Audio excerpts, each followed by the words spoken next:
Hello guys, welcome back to my channel. তো আজ জলদি করে আমি রেডি হয়ে গেলাম। তো আজ যাব হচ্ছে গিয়ে মাহেশের রথের মেলা দেখতে। আর তোমরা জানো আমি শ্রীরামপুরেই থাকি। তো আমাদের মাহেশের রথের মেলা অনেক কাছাকাছি বাড়ি থেকে।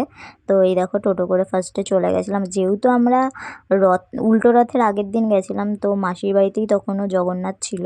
তো আমরা ফার্স্টে মাসির বাড়িতে গেছিলাম, ওখানে গিয়ে মাসির বাড়িতে জগন্নাথ দর্শন করে তারপরে আমরা মেলায় গেছিলাম। আর গিয়েই দেখো ফার্স্টেই মকটেল খেয়ে নিয়েছিলাম। মকটেল খেতে খেতে সারা মেলাটা ঘুরেছিলাম। কিন্তু একটা জিনিস কি জানো, আমরা অনেক রাত্রিরে গেছিলাম, যেহেতু তখন প্রায় 10:45 বাজে আমরা মেলায় গেছি। তো অনেকটা রাত্রির হয়ে গেছিলো, তাই পুরো মেলাটাও ঘুরতে পারিনি। তাড়াতাড়ি করে অল্প মানে অর্ধেক ঘুরে চলে এসেছিলাম। তারপরে এইটুকুনি ঘুরেছিলাম। আর এখানে ঘুরে দেখো এইসব যেটুকু তোমাদের আমি দেখাতে পেরেছি, যে কটা দোকান আমি দেখিয়েছি, ওই টুকটাক মা এটা ওটা দেখছিল আর ওই দেখছিলাম। আর দোকানগুলোর ভিডিও করছিলাম আর ঘুরছিলাম।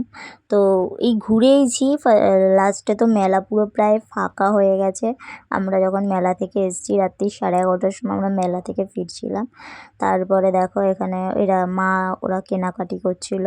আর এই দেখো আমি বোর হচ্ছি, এদিকে বৌমণি, এদিকে মা, ছোটদাদা, কাকিমা সবাই কেনাকাটা করছে আর আমরা দাঁড়িয়ে দাঁড়িয়ে বোর হচ্ছিলাম। বাট এই ফুলের দোকানটা কিন্তু খুব সুন্দর লাগছিল, ফুলগুলোও অনেক সুন্দর ছিল। কিন্তু মেলায় প্রচণ্ড জিনিসের দাম, তার চাইতে আমার মনে হয় যে দোকান থেকেই জিনিস কেনা ভালো।